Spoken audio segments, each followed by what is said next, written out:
Pemirsa, warga Mabar Hilir di Kecamatan Medan Deli berunjuk rasa menuntut legalitas tanah yang telah mereka tempati selama lebih dari 50 tahun.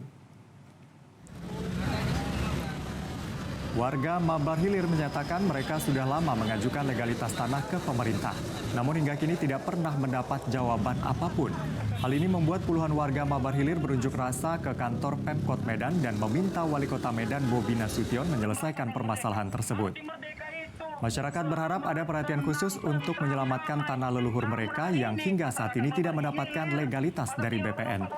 Namun warga kecewa setelah keinginan mereka untuk bertemu Wali Kota Medan tidak terpenuhi. Pengunjuk rasa lalu melanjutkan aksi mereka ke kantor Badan Pertanahan Nasional Sumatera Utara.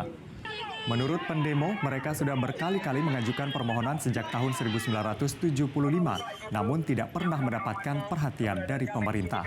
Kami kemarin adalah untuk mengajukan dari 88 tahun kami menunggu kepastian ini. Jelajahi cara baru mendapatkan informasi. Download Metro TV Extend sekarang.